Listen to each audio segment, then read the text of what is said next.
I said they are more built for 2025. Last time I checked the calendar, it is 2025 now. All those guys decided to come back, did not hit the transfer portal, have that 1 year meaningful playing experience together. And I think Kansas State wins the Big 12 by beating Baylor.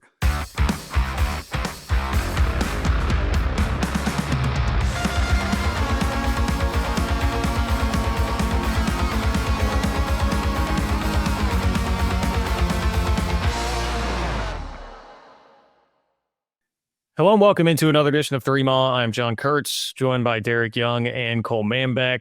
We're going to talk some football today, some Big 12 football, ladies and gentlemen.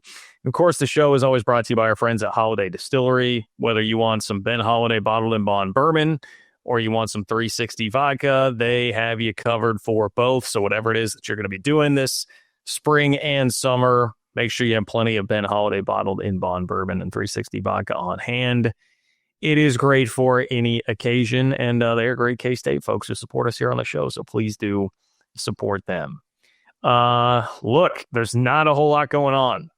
Basketball transfer portal, I don't know what to tell you. Football seems steady, in a good place, just not a lot going on right now. So we're going to talk about Big 12 football. I know. Would anyone like to reassure our listeners about anything basketball related? Was still, like 3 or 4 spots left to fill here on May 12th, and not much seemingly happening. I mean, for the last bit of intel I received was basically that Mario St. Superi was going to go to Gonzaga. I don't think that's announced yet. And Tice DeRitter would go to Virginia. Don't think that's announced yet. And I know we bounce things off of each other a lot, typically when the portal is open, and this could be them just doing a job of keeping information from flowing outside of their walls. Who knows? But I think I could speak for all of us when it's been like the quietest week we can remember while a basketball portal is open. So in terms of relief, I probably don't have it because I don't have any examples of where to turn maybe yet for optimism. And if that doesn't really heat up, this is probably going to be the next 2 or 3 weeks, or next week or two, the slowest time for maybe K-State sports in general. Now you still have the baseball team and stuff like that, but the football team's basically on a pause until official visits start here in a week and a half or two. I don't really have anything to help people feel better about it, John. So I don't know I don't know who they're going after. I don't know who they're recruiting. It's obviously been way more quiet this offseason than the past in terms of information leaking out. They put a pretty good cap on that, but candidly, they've got multiple spots to fill, and they still need a dude or two that are really good. And there's not a ton of options out there other than you go to Europe and try to find more of those guys. And then you've got the guys that are going through the NBA draft process, but there's only a handful of those that could return to college. And I think it's 5 or 6. Yeah. And I mean, I guess if I was trying to make a really kind of outlandish, bold prediction, it would be that maybe they have a shot at PJ Haggerty, but NC State's been the rumored front runner for a long time on that one. So we'll see where he ends up. 3 of those types would seem to be PJ Haggerty, Darian Williams, Jameer Watkins. Because one would think, I'm just using context of what we know of the asking price is, one would think it would be very, very tough, considering what NC State's already landed, to land both PJ Haggerty and Darian Williams. So I would think one could come available to an extent. Yeah, and maybe RJ Luis decides to pull out of the draft. I mean, I don't think he's going to be a top 2-round pick, and then probably not. But Kansas or Miami are the two most associated with him. Okay, well, and he's from Miami, and we know that Jai Lucas is a hell of a recruiter. So I don't know. I don't know what they're doing. I mean, I wouldn't be surprised at all though if they get a third guy from Europe, and I'm counting Repeat in the fold already, and then Kostic, obviously. So I think that might be where they have to head to at least land another piece. All right, there's your 3 minutes of basketball. Okay, well, are there other schools out there that still have 4 spots to fill? Is that? Actually, yeah, I think KU even has 3.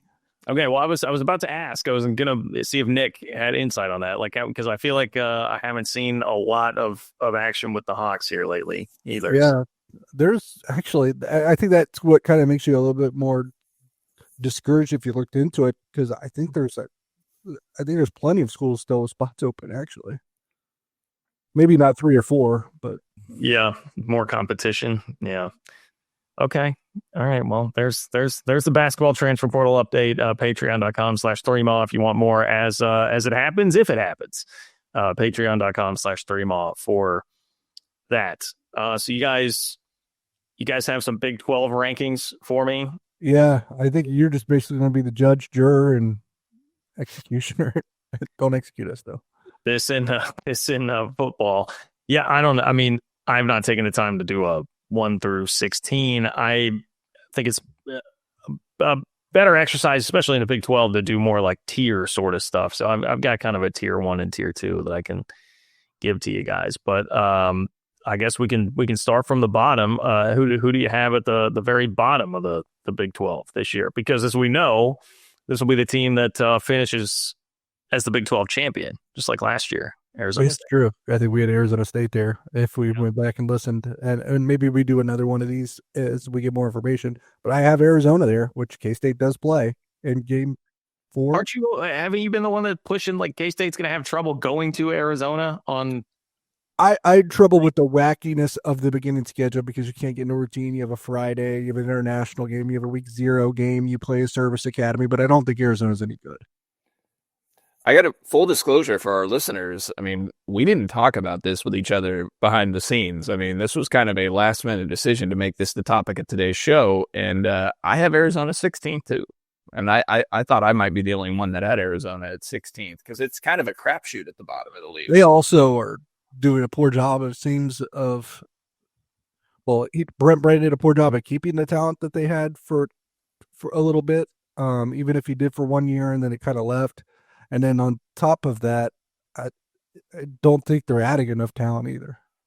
Arizona is, and keep in mind, Bill Connolly's SP Plus returning production. I don't believe he has one since the spring portal window. I don't think he's updated the numbers yet. But in February 24th, he came out with returning production numbers. Arizona was 16th in the country and 5th highest in the Big 12 at 66%. They were top 20 offensively in returning production, despite McMillan going pro and being a top 10 pick in the NFL draft. Fafita's back at quarterback, but Arizona finished 15th out of 16 teams in the SP Plus last year, only ahead of Houston.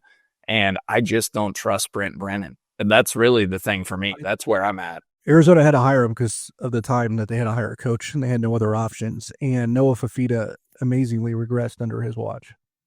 You guys trust Scott Frost with a team that won 4 games last year? No, and that's why they're 15th. Okay. I was like, I mean, I don't know. I might give Brent Brennan a little bit more credit than that. UCF to me would be probably to finish last there. I mean, they're going to be replacing a ton of it. That's a tough one because much like West Virginia, they're just replacing so much of that roster. It's hard to know exactly what they're going to be. But Scott Frost was, an abject disaster at Nebraska, of course, but he won a little bit. It was a different era of college football too, and a different situation for UCF, but he won there quite a bit. And no, he won in one season. Right.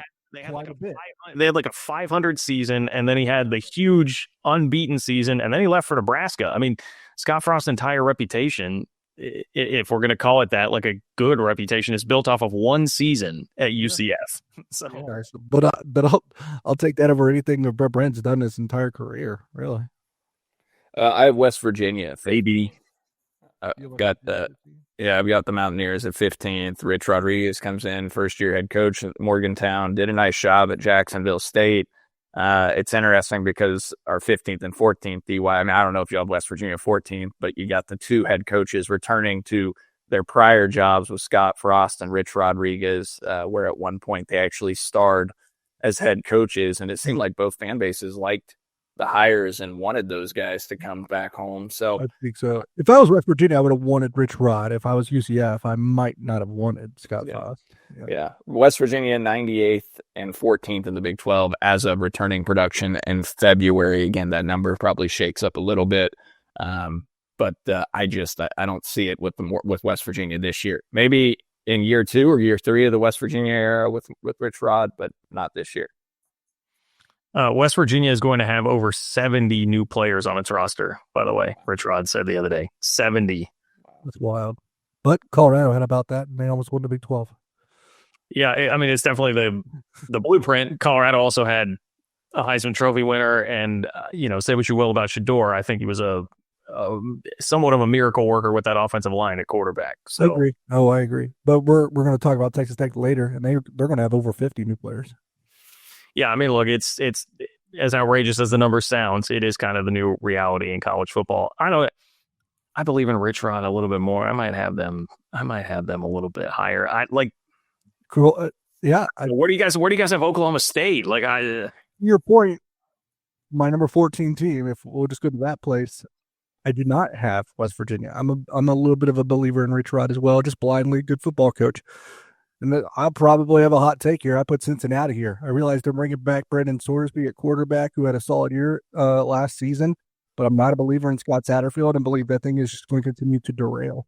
Oh, yeah, I don't think that's a hot take. I saw somebody kicking around the question the other day of who's been the least productive or least helpful new member of the Big 12 that's been added in the last few years, and I was like, man, hard not to go with Cincinnati there in terms of football, men's basketball, like what they've accomplished or lack thereof.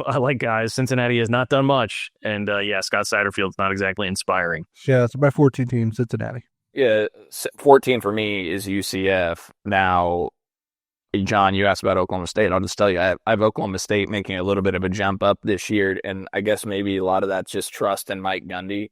Who's playing quarterback for him? Well, that's a Greg great question. Flores, right? So, yeah. That's a great question. Who is it? It's Flores? It's probably going to be Zane Flores. I mean, I looked at the depth chart, and if it's someone else, oof. Honestly, as I think about the quarterback situation, I probably have Oklahoma State too high. I probably do too, I'll be honest. But again, I was like, Mike Gundy, these are the types of teams. Now, I don't have them making probably a bowl or anything, but I have Oklahoma State 11, John. I have them 12. Okay. All right. Who are we missing in between there? Well, Cole, you had UCF at 14. Okay. My 13th team was West Virginia. I have Cincinnati at 13th. So we have the same 12 through 16, just in different orders. Yeah. Cincinnati is 12th in the country in returning production per Bill Connolly as of February. So fourth highest in the Big 12 and 68% returning production. Sorsby back at quarterback. So I think maybe they, 13th. It's not like that's a great finish, but no, I could see them going. I understand your logic defending it. My thought here is, and we're only one place off anyway with Cincinnati. My thought is the longer Scott Satterfield is there is probably going to be the worse. DY, who'd you have at 12? Oklahoma State. Okay. My number 12, guys, is Colorado. Oh, yeah, because you had Oklahoma State 11. Yeah.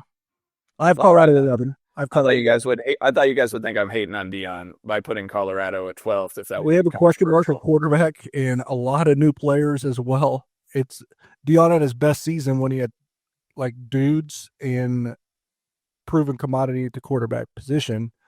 I don't have that. I have Colorado at 11. So yeah. Well, yeah. I mean, question mark at quarterback. I mean, they've done about as good a job as you could possibly do addressing it. They got a high profile transfer in Caden Salter, and then they have Julian Lewis, who's a 4 or 5 star recruit, depending on where you look, coming in at quarterback. So, I mean, I think they've done a pretty good job in trying to address that. But this is where I get back to the Shador thing. And I feel like so many people, especially in light of what happened to him in the draft, really hate on him. But he did, did he take too many sacks? Sure, he had a ridiculous offensive line, and he made a lot of chicken salad out of chicken you-know-what with the situation that he was given there. So they better be a much more competent offensive line to allow either of those quarterbacks to actually do something. But I'm with you. I think they're bound for a regression for sure this year. Well, and obviously Travis Hunter, Shador Sanders gone, guys. But I mean, LeJonte Wester was a senior last year at receiver too, right? Didn't they lost most of the? Oh, I think the entire receiving core pretty much is gone. And Jimmy Horn got drafted. And Will Shepard gone, the bigger physical receiver. The only guy I could think that may be back is Miller. I think he might he finished with 200. Omarion Miller, he was a sophomore. Last year he got hurt against K-State and I believe missed the rest of the season. But he's a talented guy. He had 8 receptions for 145 yards against K-State, guys. and he finished the year with 216 yards. So, yeah, what I will say too is, I mean, I think Colorado proved that Deion runs a better program than people were giving him credit for last year. So as long as that continues to trend in the right direction, I don't think the bottom is going to fall out on that thing. But I don't think it's ridiculous to say in what's going to be a pretty crowded Big 12 where so many teams are very similar to each other that, that they could fall to like 10, 11, 12. No, I don't think that's They're in the middle of where their season will be decided by the close games that they're in. The four, I said the 4 or 5 close Big 12 games are in. Probably the 7 or 8 close Big 12 games are in, if we're being honest. So, and then home and away will probably impact it. And I didn't let schedule really determine my picks just yet. This is kind of blindly, just going off of how I feel about a team and the roster that they're bringing back. But schedule is going to matter. You might have to tip your hand a little bit here, DY, because we've got to do the home field apparel break, and you're wearing a Utah hoodie, and we're not there yet in the standings. I'll just say I got them rather high. I think I said it on the last show. I'm kind of a believer in Utah making a comeback this year. Well, I am too. So we're going to be lockstep there. I think they're prime for a bounce back this year. But if you want a Utah hoodie, you can get it at homefieldapparel.com. You want Cole's K-State hat, you can get it at homefieldapparel.com. You can get 50-plus K-State designs, 100-plus other teams that are up there at homefieldapparel.com. It's the best college gear around. Everybody is wearing it. I would be if I wasn't rocking the Wildcat NIL hoodie, which shout out to Curry for getting me that. Thank you very much. You can't find a Wildcat NIL at homefieldapparel.com, but literally everything else is there, and we'll give you 15% off your first order using promo code 3MAW24. That is promo code 3MAW24 for 15% off your first order at homefieldapparel.com, and we're back in just a moment. Shop Chiefs tickets and more with no fees. Plus, save big with code KCSN at ticketsforless.com, the official ticket provider of KC Sports Network. Success in real estate takes more than vision. It takes the right financial partner. When someone takes something rundown and turns it into something great, that's called a comeback story, like Brain Group. They take distressed properties here in KC, completely rework them, and then turn them into valuable real estate. But that kind of work needs the right bank behind it.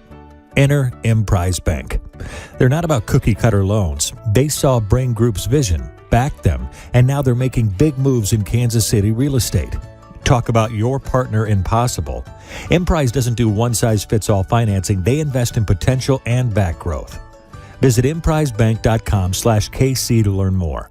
Emprise Bank, member FDIC, equal housing lender.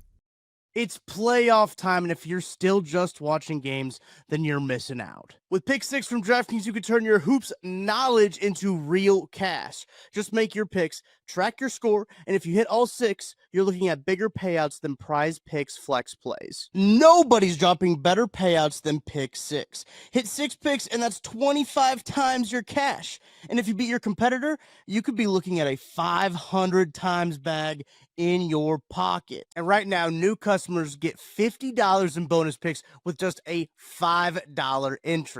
The playoffs are on, so why not take a shot at making a little money while you're watching?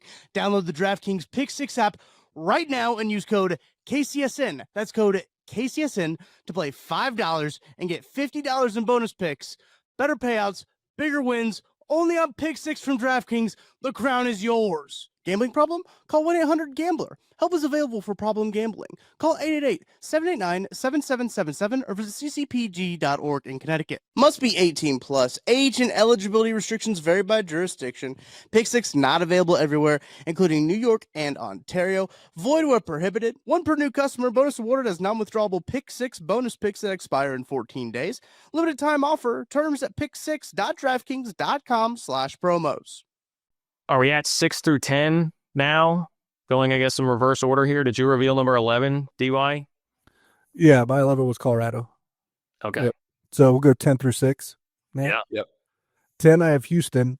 There was a part of me that really wanted to bump them up further, but I think just like last year, they're going to get a few teams, probably even more than a few teams they did last year, just because of the Willie Fritz effect. DY, you said in a text last week after we did the show on Wednesday that we were too aligned maybe on our college football or our Big 12 projections, just talking at a high level in the Big 12. And now this is ringing consistent here as I have Houston at 10th too. And I thought I was being kind of an outlier there by putting Houston 10, because I think a lot of people will just assume, they finished dead last in the Big 12 last year in the SP Plus metric, 102nd in the country, and people would assume, Houston's going to be in that bottom tier. I've got Houston at 10th, and it's the Willie Fritz effect for me as well. Plus, they've got a decent number of returning production. They're 23rd in the country in returning production at 65%. And if the Connor Wigman thing hits, that's what I was going to say. You guys are big believers in Connor Wigman, huh? You think Willie Fritz is going to be better at coaching him up than Colin Klein? Connor Wigman had a few good games under Colin Klein still last year. He had some disasters, but he was just wildly inconsistent.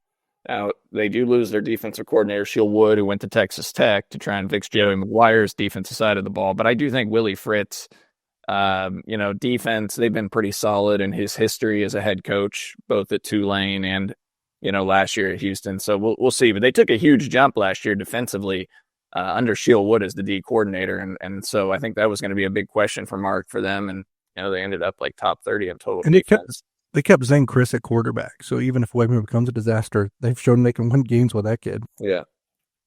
Oh man, I forgot about Zane Chris. Okay. All right. Yeah. So look, Houston is a team that's going to get nobody's going to be talking about them at all. And Willie Fritz just quietly goes about his business and is a good ball coach. So I could absolutely see them continuing to work their way up. Yeah.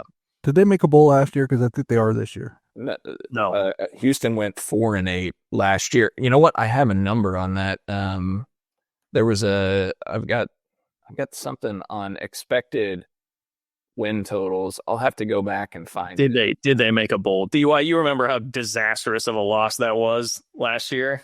Yeah, I know they plucked off another team besides K-State. That's why they crushed TCU in Fort Worth on a Friday night.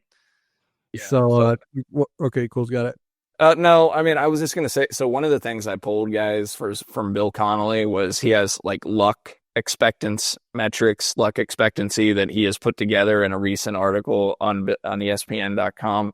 And he calls it, obviously, post-game win expectancy. You guys have heard of that. And the idea is to take all of the game's key predictive stats that they call basically the 5 factors, right? Toss them in the air and say, what would have happened in terms of an average winning this game on an average percentage of the time. And if you look at that win expectancy, when I just circle back to UCF had the second worst finish of win expectancy versus actual wins. They went 4-8 last year and 1-3 in one score games, but their expected win total would have been 6.7. 2.7 game differential from their actual wins to what their projected wins would have been based on how they played each game. And that was the second highest differential in the sport last year. So I wanted to introduce that number because I'll use it a few different times here as we talk around the rest of the top 10 teams in our rankings. But UCF was a team that should have won almost 7 games last year based off Bill Connolly's projections.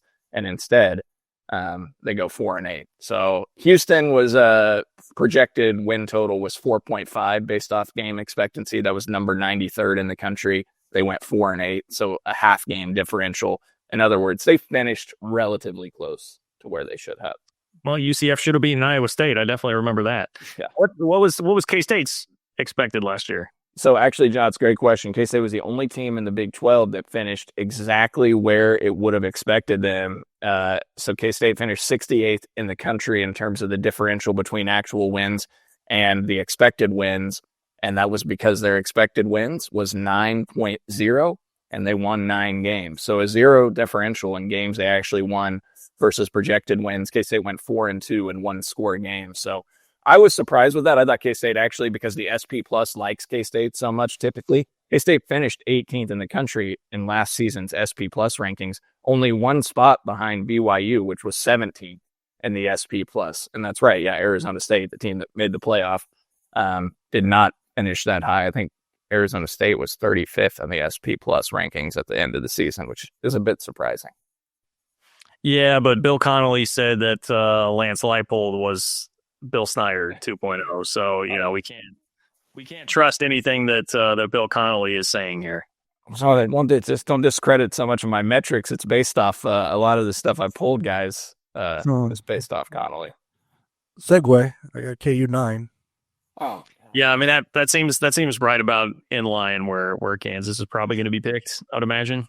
Yeah. Now, based on what they lost and what they're seemingly replacing them with, I probably would have tanked the team even further than I did KU by giving them ninth. I will say I gave them the benefit of the doubt by putting them ninth because folks won't like me saying this on a Can't Stay podcast. I do think Lance Leipold's a good coach. Now, maybe he's not Bill Snyder in his prime, but he is a really good coach. You have to be to have Kansas in a situation they are in now relative to what they were for about 15 years under David Beatty, Charlie Weiss, Turner Gill, etc. And assuming health stays on the good side for him, and it did last year, Jalen Daniels is a good quarterback to have coming back. Yep. KU 76 nationally in returning production. KU went 1-5 in one-score games last year. I have KU ninth as well. I was actually going to try to beat DY to the punch here so people didn't think I was just copying and echoing every DY pick. But again, we're consistent here. I got KU ninth based off many of the reasons he said. Jalen Daniels back at quarterback, if he can stay healthy. They're having to replace a ton at the skill talent. Obviously, the three big receivers gone and Devin Neal also gone. Highshaw. Real quick, Cole. Nick, who's playing receiver for Kansas this year? Let me know who's playing receiver for the Hawks. Well, their number one might be the guy that K-State chased out of Alabama, the portal guy, Emmanuel Henderson, right? Oh, look, Nick just said that. So he's going to be the number one, huh? They brought in what, three or four? They probably receivers. And we'll see how it happens.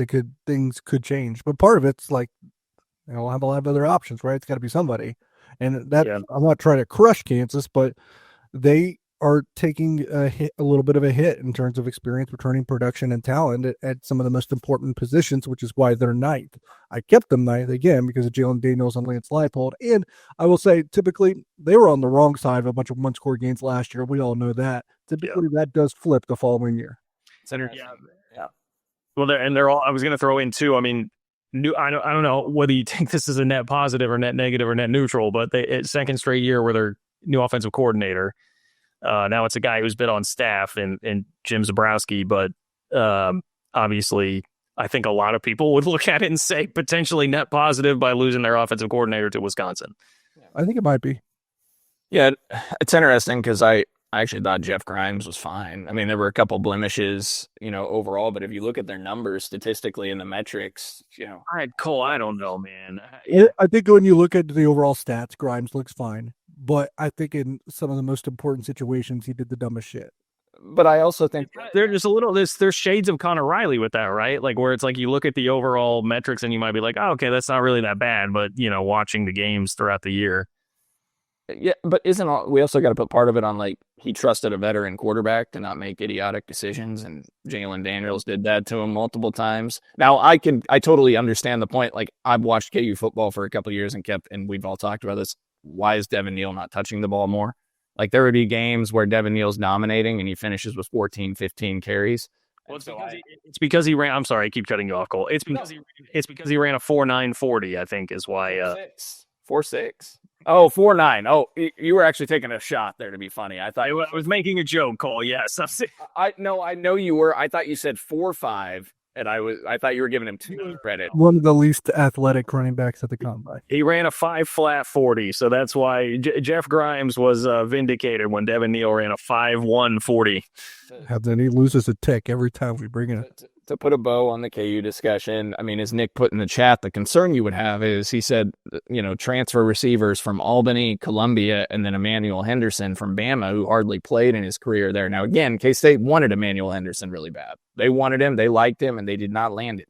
But you are relying on replacing three of the most experienced wide receivers in the Big 12 from last season with transfers having to transfer up and be successful from Columbia, from Albany, and then a guy that didn't play hardly at all at Alabama outside of some return units. And I think he had one season where he had around 100 yards receiving. So that's a concern there. KU's second their win expectancy last year, they were 118th out of 134 teams in terms of the differential between actual wins and projected win total. Again, a lot of that's because they went 1-5 in one-score games. Their win total was expected to be 6.3 wins. They finished 5-7. I think and obviously it was with an entirely different team almost, but they did finish strongly last year, and we probably shouldn't sleep on that. Yeah. I mean, look, I could definitely see Kansas winning like 8 games this year. I could. It's a little high for me, but maybe that's the ceiling. But we forgot a Ball State transfer receiver. The receiver thing is pretty poignant to me because like those guys, I hated those receivers, and that's the ultimate compliment that I can give Kansas. Like Luke Grimm. I'm so tired of Luke Grimm making like ridiculous catches or just being wide open all the time. That game last year, man, you could have had him pretty easily too, and they basically passed. So yeah, that's exactly. He's not going to blow you. Speaking of making fun of the numbers that you have, Luke Grimm's not going to put up crazy numbers, but that dude knew how to get open, savvy, and just annoying as hell to play. And I feel like that whole receiver core was kind of like that. So anyway, okay, who you got at number 8? BYU. No, go with BYU.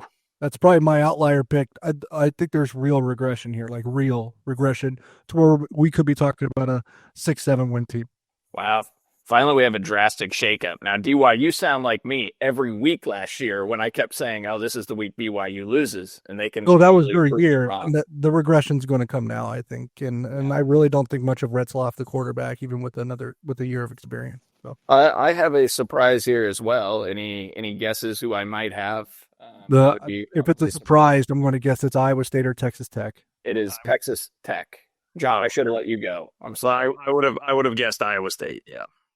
Wow, you guys think I hate on the Cyclones that much? Yeah. No, but we absolutely know each other so well since we nailed that. I said it was. I would never do that to the Cyclones.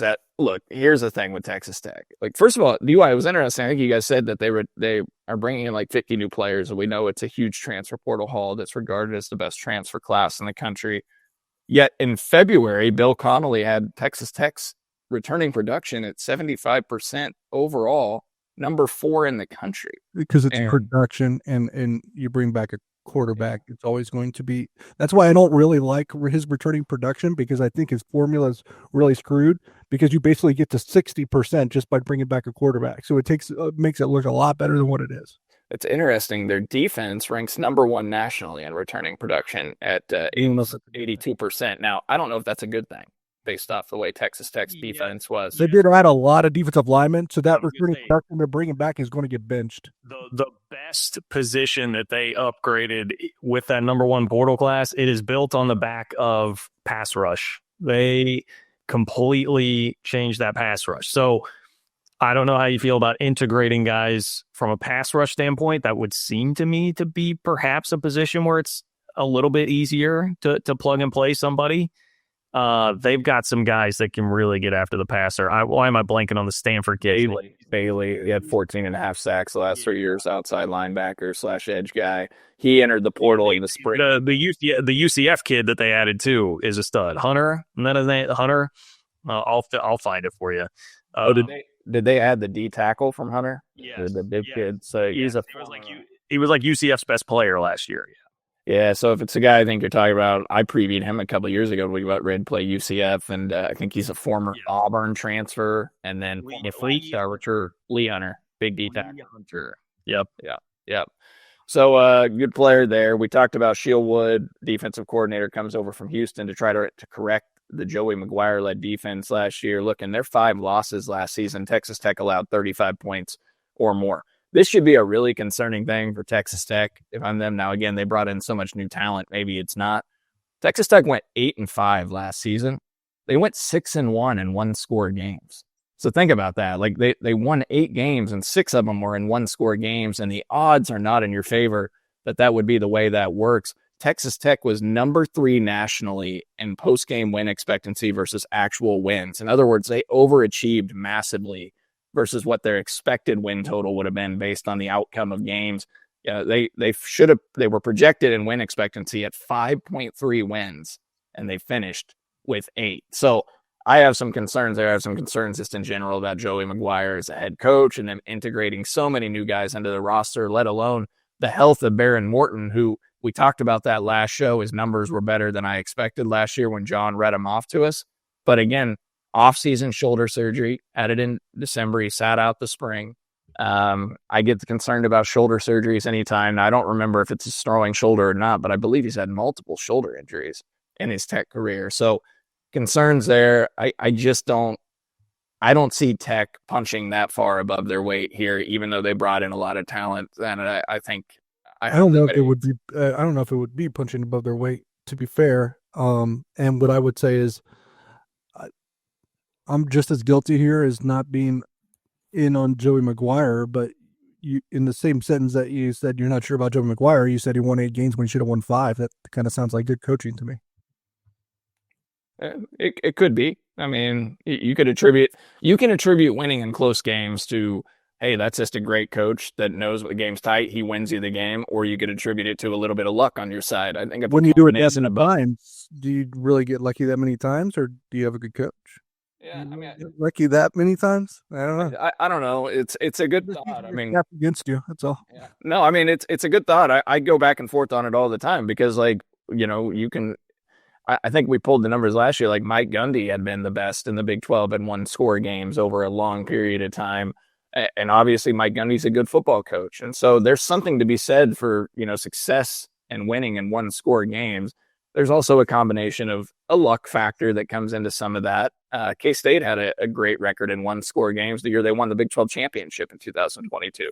And especially doing it without a quarterback. Maybe we should give McGuire a little bit more credit. I had BYU 8th just because I think they were more like the 8th place team last year. So I'm putting it because I think that's the team that really punched above their weight class last year. Boy, I'm sorry. I'm just getting jealous of Tech's transfer class. As I'm looking through here, they added Romello Height too to that pass rush from Georgia Tech. Like that was another freaking dude. Man, I don't know. I do not have Tech 8th, so it's going to be a hell of a game. I mean, it'll be fun when they come to Manhattan. Probably going to come in ranked depending on how their season starts. But Mark Schlabach has them on ESPN.com, ranked 14th in the country. And I've seen them as high as 11. Andy Staples had them on 3 at 11th in the country. So they're going to get a lot of preseason hype and love. I will be very, we're doing our preseason high level ballot right now. We'll probably dig in and do a more detailed one as we get closer to the season. But, I'm really interested to see what the Big 12 preseason media and coaches poll ballots look like. Well, Texas Tech is going to be such a great litmus test of like how much can money really buy in college football. Like we know that at the top, if you're already like an SEC team with an SEC roster, like Ole Miss, scoured the portal. Ohio State had some huge additions in the portal last year and they won a national championship. But like, can money really buy you from that second tier of college football in the Big 12 or ACC into a playoff spot and having a shot to like win playoff games? Can it really do that for you?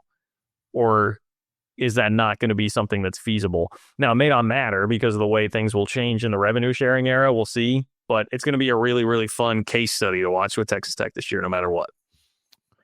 Okay, 7 and 6. We'll try to sweep through these so we can get to that second break. My 7 is Iowa State. They lose a lot of skill position players, especially the receivers, just kind of like Kansas. They'll probably still have a pretty good defense. Again, based on what they lost and what they have coming back, you would typically penalize them even more.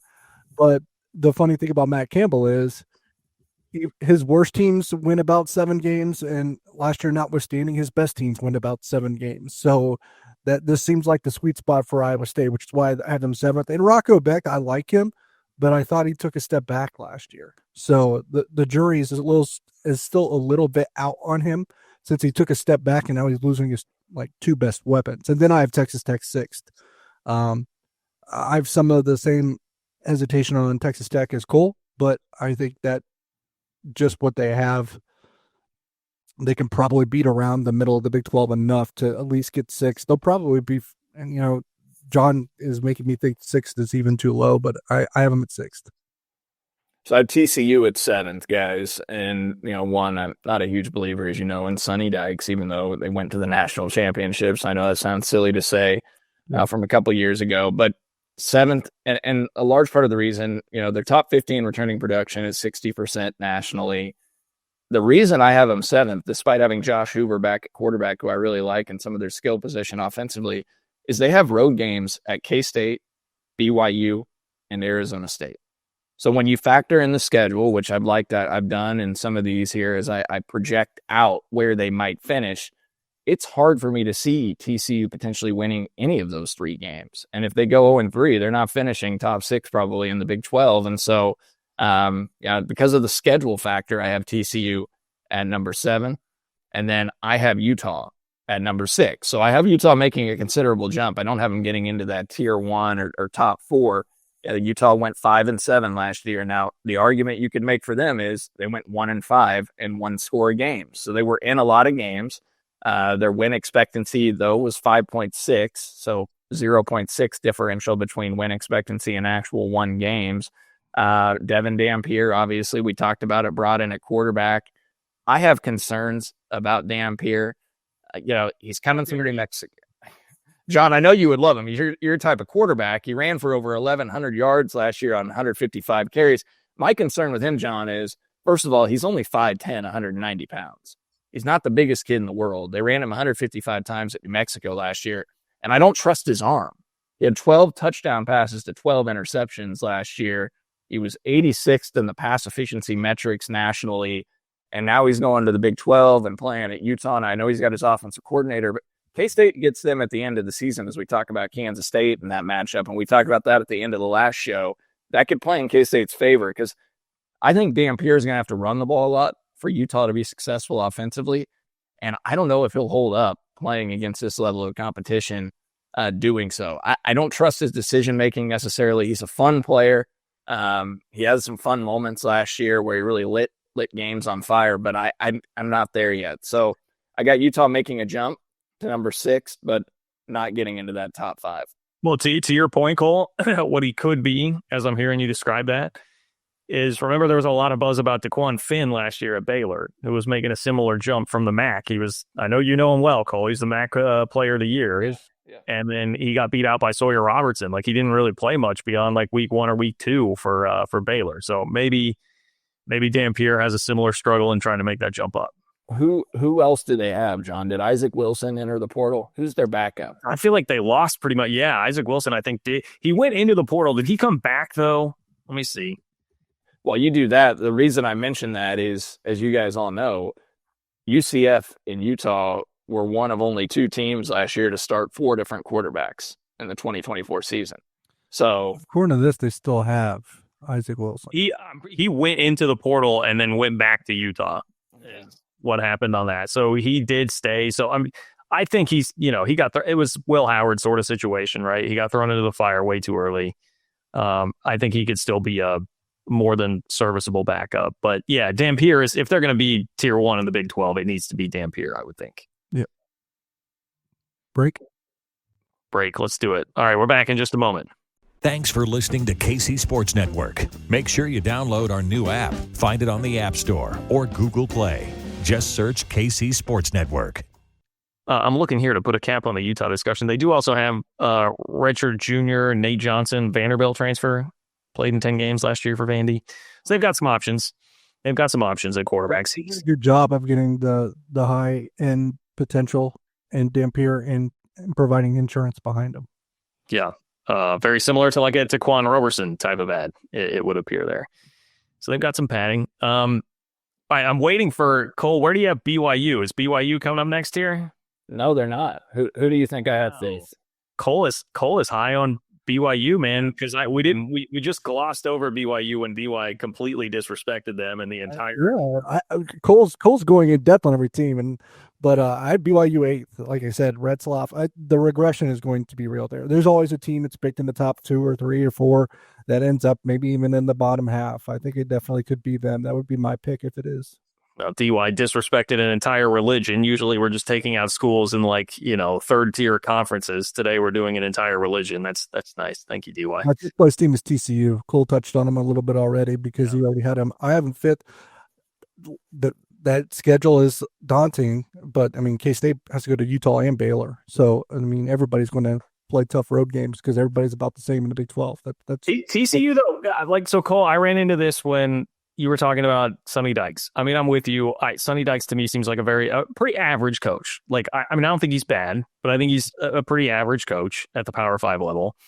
But when I was doing for my YouTube channel and newsletter the other day, I was doing like program rankings in the Big 12, and I was just trying to be as objective as possible. And I was using metrics of like, last 5 to 10 years and then the coach and and I'm like, look, if I'm being objective here, taking my personal feelings about Sonny Dykes out of it, he's averaged 9 wins a season in 3 years at TCU. He's coached in a national championship game, won a playoff game. And, last year they won 8 games. It wasn't a complete and total disaster. Like, I think we keep everyone, myself included, kind of dismisses what TCU did last year, but they won 8 games. Like, they were fine. They kind of did the Baylor thing too late. That's a good program. Like, I put them 5th. I think there's a chance they could go higher. They're that team that could really fluctuate this year. I think they're the wild card that could probably finish anywhere from 3 to 12. Like, and they have a very good quarterback. But I took them 5th because I think Josh Hoover wins you football games. Maybe sometimes that you shouldn't. They finished with the bowl win 9-4 last year. So really, it's year 2 that was the disaster following the national championship that made the national championship appearance look like kind of a fluke. 9-4 is nothing to be ashamed of, and they do return some talent. And they should have won that game early in the year last year at home to UCF when they blew like a 4-score lead, and then it might have been an even better season for TCU. John, who do you think I have 5th? I'll let you. TCU did lose offensive playmakers. I'll say that. They lost Jack Besh and they lost Savion Williams. Yeah. So, they've got it. Well, his production is not as good as what the potential always could have been. I will say that. If you're 5th, I'm guessing is the Clone School. Got to be Iowa State. Iowa State cannot be higher than 5th. There's no way. You guys know me too well. I got Iowa State 5th. All right. And here's part of the reason as to why. All right. We talked about the post-game win expectancy versus total wins. Iowa State was number 2 nationally and number 1 among Power 4 teams in win expectancy versus actual win differential. And so Iowa State went 5-1 in 1-score games last year. Their projected win expectancy based off the games they played on average was 7.9 games. They won 11. They went 11-3. The 3.1 differential between the actual games won and the differential on post-game win expectancy was the second highest in the country, as I just said. So there's some luck there. Now, Bill Connolly also has other luck metrics factored in that get into turnover luck. And Iowa State was one of the luckiest teams in turnover margin, expected turnover margin last year. They were the tops in the Big 12 in turnover luck last season per Bill Connolly. So number 7 nationally in that category as well. So basically what I'm telling you is Iowa State was one of the luckiest college football programs in the country, and they are ready for a regression. Now that regression, I'm being kind by putting them at number 5. So I was with you. I dropped them to 7th, but let's be honest, like, the 5th place team and the 7th place team could have the same conference record. So what's interesting about K-State, Iowa State, and again, this was in February, so returning production numbers shift a little bit, but K-State and Iowa State are tied at 58% returning production overall, offensively and defensively combined, at 55th and 56th in the country. So pretty much same returning production going into the Ireland game in Dublin, and they lose Knoll and Higgins, and I just think that those two combined for almost 2,400 yards receiving last year. They were such big pieces that offense, taken basically, second, third round by the same team in the NFL draft. Really good players. And let's be honest, like, part of the returning production metric is Carson Hansen and Abu Sama at running back. And I don't believe really in either one of those guys, being guys that scare me. So they're relying. Hold on, wait. Abu Sama. Look, that game, awful, but he has done nothing outside of that game. Yeah, the only game. Can I just play the role of the Iowa State comment section here? They'll hit me with the clips and the snow in 2023. But to DY's point, he just hasn't really been anything since then. Now, Mark Schlabach has Iowa State on ESPN.com in his preseason poll, 4 teams in the country. So they got back at quarterback, but he did make a step back. He finished behind Avery Johnson in quarterback rating last year, guys. I said he took a step back, Rocco Beck, and now he took a step back when he had Jayden Higgins and Jalen Knoll. That's the interesting thing. Yeah, everyone's kind of has this outcry about Texas Tech being ranked 11th. I don't know about you guys, but I think Iowa State being 14th is probably more sinister. But It's a tough one. It's a tough one. Yeah. I mean, I believe in Matt Campbell way more as a head coach, I think, than I do Joey McGuire. Fair. And Iowa State's got a program going, and they've got a quarterback. Like I mean, if we're just doing that simple equation, right? Coach quarterback. I mean, who do you trust coach quarterback more between Joey McGuire and Baron Morton or Rocco Becht and Matt Campbell? I think that's Iowa State by a mile. Yes, but 14. Yes, 14 is too high. I would agree with that. Yes. So you know what? I'll give all the hype for Iowa State heading into the season because in case they, let them be ranked top 15. In case they wins that game, if K-State's ranked 2, like the hype machine on that game, the eyes, the attention it gets, that's great. Now, Abu Sama did also run for 81 yards on 15 carries against K-State this year, which was his second most rushing yards in every game he played in this season. So apparently I should be scared of him because he only seems to light up K-State. 276 yards, Nick, against K-State in 2023. So here's averaging. Abu Sama in his career has 844 yards against teams not named K-State. He's got 357 yards against teams named K-State. So a third of his rushing yards more than a third is against K-State. Okay. All right. So I think Iowa State, they will have a bit of a regression this year, but you talked about the regression teams, but I have Iowa State and BYU regressing much more than Cole. My 4th place is Arizona State. I think that's a regression. Oh. What? You think that's too low? 4? They have Sam Leavitt. They have Jordan Tyson. The rest kind of scares me a little bit, especially when Cam Scadaboo accounted for like 70% of their offense last year. What is Bill Connolly? Cole, give me some Bill Connolly info on Arizona State. Where are they at, like returning production wise, and all that? 2 in the country, in returning production, and best in the Big 12, 79%. That's why his returning production numbers are such. That is crazy because you can't lose Cam Scadaboo and have 70%. Cam Scadaboo was responsible for 39% of their offensive production last year. So that is crazy. Sorry, bleep that out. Well, I mean, DY, I think it is pretty fact based though. Like it's a formula that Well, it's fact based according to his formula, but his formula is what I do. You can't serve Cam Scadaboo and can't stay as returning production when they lost DJ Giddens than Arizona State did with Cam Scadaboo when he's their entire team. They would have won 6 games last year if they didn't have Cam Scadaboo. I was gonna try to get Bill Connolly on the show, but hopefully he doesn't hear that clip. Look, they returned 10 starters on defense, so I think that's part of it. They got a lot of guys back on that side of the football, which improved in the back half of the season last year. And then, Jordan Tyson and Sam Leavitt are both projected to go in the first round of the 2026 NFL draft. I think Jordan Tyson. According to some, I saw that on Pro Football Focus, I think, had that. I scoured a bunch of mock drafts the other day because Josh Pate has this formula that whoever leads the mock drafts at this time would win the national championship the next year if you go reverse engineer it. So I did the same thing for the Big 12 to see who had the most picks, basically. And there was only one I could find actually that had Leavitt and Tyson there, but that one had them both in the top like 13 picks. So I don't know. There's a lot of variance. There's, I think even like Daniel Jeremiah even said Sam Leavitt's probably a day 3 pick at this point that probably has to come back. I get it, guys. I get some skepticism there. Scadaboo not only led them with 1,711 yards rushing on the ground, and their second leading rusher, by the way, was Sam Leavitt at 443. So they got to replace, 1,711 rushing yards and the differential between him and that's wild. Running back. You have to replace 1,700 yards, but still somehow has 30%. Because he's 70% of their offense is 1,700 yards, but they somehow have 70% returning production. That's wild. This map is blowing my mind. Well, and here's the part. Jordan Tyson, 75 receptions for 1,100 yards through the air, but Cam Scadaboo was second on the team with 605 receiving yards. Oh, so they have 70% Padelti coming back, and he has almost 2,500 total yards.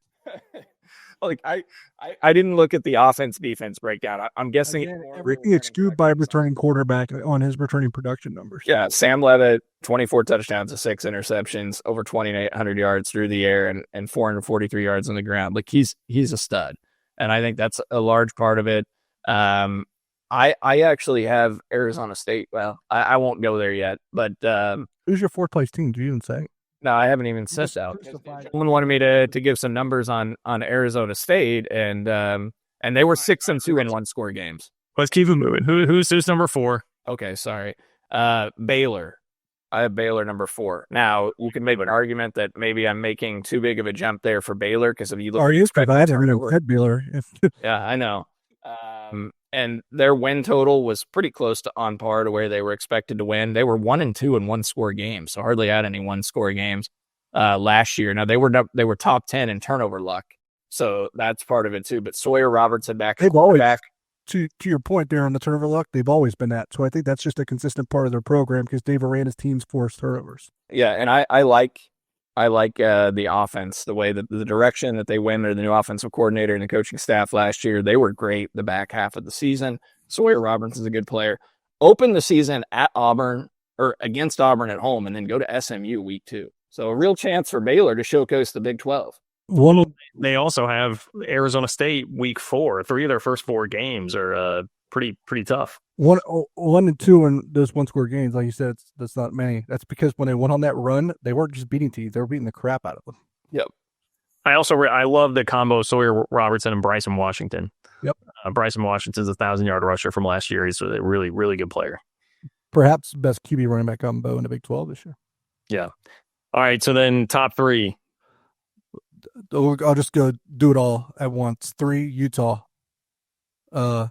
I think Devin Dampier is a huge upgraded quarterback, and I think Kyle Whittingham, when he has the right tools, is likely the best coach in the Big 12. So I think they make a huge jump. 2, Baylor. Like I said, I think that's the best quarterback running back combo in the Big 12. I think their defense might be the best in the Big 12. You give me both of those, I think they're going to Arlington. I think Kansas State's 1 for the same reason why I was hesitant on them last year. There was a bunch of dudes that could be really good, that were going to be meaningful contributors in their first year of football. And I said at the time, and you guys remember this, I said they are more built for 2025. Last time I checked the calendar, it is 2025 now. All those guys decided to come back, did not hit the transfer portal, have that 1 year of meaningful playing experience together. And I think Kansas State wins the Big 12 by beating Baylor. They might split with Baylor, but we'll see who wins what because they play Baylor this year, obviously. I mean, it's K-State's schedule you think is extremely tough than DY having that road game at Baylor in October, which I think is going to be really challenging. And Utah, which is my third place team. Yeah, yep. I've got BYU number 3, K-State number 2, Arizona State winning the Big 12. I gave the reasons on Arizona State earlier. Just love Sam Leavitt. Jordan Tyson's a stud. Now, again, questions replacing Cam Scatterbo remain. Return a lot on defense. So I'm going to give Arizona State the benefit of the doubt and have them number 1. BYU at 3. Look, they have their starting quarterback back in Jake Retzloff, and Chase Roberts is back. Keelan Marion's back at receiver, so they've got talent there. I think there can probably be more explosive. Keelan Marion was in the portal, right? Did he enter the portal? Yeah, he did. I mean, Mark Schlabach just wrote about him being back like 7 days ago, I thought. He definitely hopped in the portal, but on April 20th, but I never heard like where he wound up. So I don't, did he come back? You want to look that up? I'm trying. Okay. I'm just doing a quick search here. No. Well, this says Miami. Like still to be determined, but I saw, but it doesn't sound like a return to BYU is likely. 2 weeks ago, Hayes Fawcett said Keelan Marion is committed to Miami. Oh, yep. Okay. I'm going to move BYU to 8th then. And, I'm joking. I don't think it's that big of a difference there. You have Chase Roberts back, a receiver. He's their best player. They have to replace 3 starting offensive linemen. They have running back LJ Martin back. BYU is very difficult to win out there in Provo. So, I expect them to win every game they play at home typically now. Mark Schlabach has them as the best team in the Big 12, number 10 nationally. So shout out to him. He has 5 top 20 teams from the Big 12 in his poll that he put out. But I've got BYU with Retzloff back at number 3. Now, you could say that I thought BYU was lucky a lot of times last year. They finished those 17th in the SP Plus, and the win expectancy numbers, they weren't that drastic compared to where they should have fallen. They had some turnover luck if you look at those numbers, but outside of that, no. And so I've already hit on Arizona State. and BYU, and K-State at number 2. Look, By turnover luck, do you mean K-State just handing them the football? You mentioned the home field thing, which I agree with. I think it's maybe probably the toughest place to win in the Big 12 now. They only have 6 home games, Cole, and only 4 of them are in the Big 12, and 2 of them are against teams they probably wish they could just go there, right? Because they play UCF and West Virginia at home. Okay. Oh, okay. That's a good point then. And see, that's why we got to do another deep dive of this as we get closer to the season. We have more time to really dive into the schedule and all the various factors that play a part. Didn't have a chance to get into every team's schedule. That's a great call out. The only tough Big 12 teams they play at home are TCU and Utah. Okay. Well, that could definitely change things. K-State, number 2, guys. Like, I feel like that's a kiss of death because K-State was picked number 2 each of the last 2 years in the preseason poll, right, guys? And the official one. Last year they were. 2 years ago was Texas number 1, and K-State was number 2. Yeah, right. Or they were 3. They were definitely top 3. It was on the heels of the Big 12 championship, and 23. I don't remember. Last year was definitely number 2 to Utah.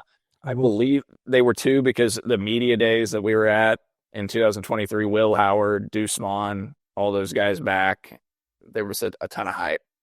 Despite the lack of home games I mentioned, I will say BYU is a fortuitous Big 12 schedule in general.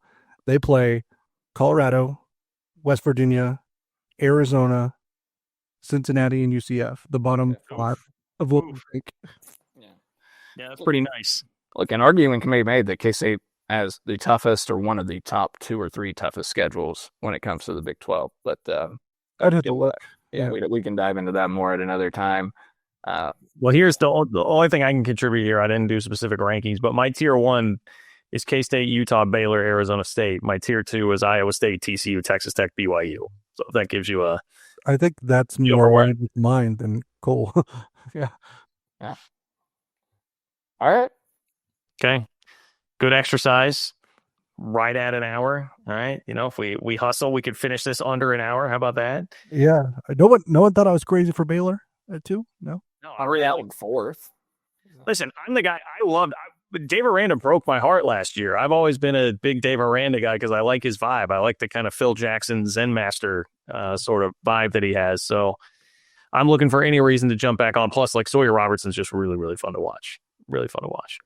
Appreciate our friends at Home Field Apparel and Holiday Distillery. Thank you to Nick Springer behind the scenes. For DY, for Cole, I'm John. Thanks for listening to another edition of 3 Ma. We will talk to you soon.